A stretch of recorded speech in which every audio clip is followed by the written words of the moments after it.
تو حضرت موسیٰ علیہ السلام ان کو لے کے ساری فیملی کو اور قافلے کو لے کے جا رہے ہیں، اور ریڈ سی کے کنارے پر جب یہ کھڑے ہوئے تو انہوں نے دیکھا پیچھے جو ہے وہ قافلہ فرعون کا آ گیا، جبکہ اس نے آزاد کر دیا تھا۔ پھر اللہ کا حکم ہوا، امر ہوا، تو وہ جو ریڈ سی ہے اس کا پانی سپلٹ ہوا اور اس کے بیچ میں سے گزرے، اور پھر فرعون گزرنے لگا تو اس کی قوم اور اس کی جو فرعون کی جو سواری تھی وہ ساری پانی کے اندر ڈوب گئی۔ اس طرح سے اللہ تعالیٰ کی ذات نے حضرت موسیٰ علیہ السلام کو ایک پیغمبر بنایا، ایک انہی کے اندر سے پیغمبر بنا کے ان کو ان کی ہٹ دھرمیوں کے باوجود اللہ تعالیٰ نے ان پر احسانات کیے۔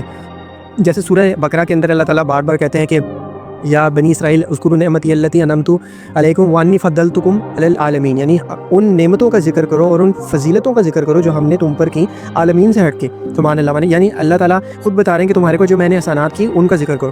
تو اللہ تعالیٰ نے ان پہ بہت احسانات کیے، اسی طرح حضرت موسیٰ علیہ السلام ان کو عطا کیے۔ پھر یہ حضرت موسیٰ علیہ السلام کے سپلٹنگ آف دا سی والا جب معاملہ ہوا، یہ آگے جانے لگے، اور جو آخری ڈیسٹینیشن تھا لینڈ آف کنعان تھا۔ اب وہاں پر لینڈ آف کنعان میں جیروسلم میں اس ٹائم پر ایک قبضہ تھا، تو حضرت موسیٰ علیہ السلام نے ان سے کہا کہ آؤ اس قبضے کو چھڑاتے ہیں۔ تو انہوں نے، کیونکہ یہ اب یہ دیکھیں پھر وہی پوائنٹ آیا کہ حضرت موسیٰ علیہ السلام کو اللہ نے شروع سے چن لیا تھا، اور اس ایجپشین دربار کے اندر ان کو مینٹلی ان کو پریپیئر کرنا تھا۔ حضرت موسیٰ علیہ السلام کی ایک وارئر والی تھاٹ تھی، جبکہ یہ غلام رہے شروع سے۔ جب ان سے بات کی گئی کہ آؤ ان سے لڑتے لوگوں سے، تو ان لوگوں نے کہا کہ تم اور تمہارا خدا لڑو، ہم نہیں لڑتے۔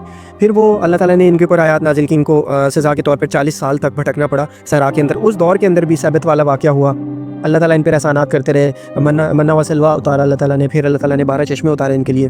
یہ سارے احسانات اللہ تعالیٰ کی ذات کرتے رہے ان کی نافرمانیوں کے باوجود، اور پھر اللہ تعالیٰ کی ذات نے ایک اور نبی دیے، اور اس کا ہم انشاءاللہ تعالیٰ نیکسٹ جو ایپیسوڈ ہے اس کے اندر ڈسکس کریں گے، یشوع ابن نون، جن کی لیڈرشپ کے تھرو ان لوگوں نے پھر جیروسلم کو 40 سال کے بعد آزاد کروایا اس صحرا کے بھٹکنے کے بعد، اور پھر حضرت داؤد آئے، حضرت سلمان ہے، اس کو انشاءاللہ تعالیٰ نیکسٹ ایپیسوڈ کے اندر ڈسکس کریں گے۔ اور اسی ڈاکیو سیریز کے ساتھ لگے رہیں، اور ساتھ ساتھ خود بھی اسٹڈی کریں، میں نے ایک آرٹیکل کا ریفرنس دیا تھا اس کو بھی اسٹڈی کریں۔ اللہ تعالیٰ ہم سب کے علم میں اضافہ فرمائے۔ جزاک اللہ خیر۔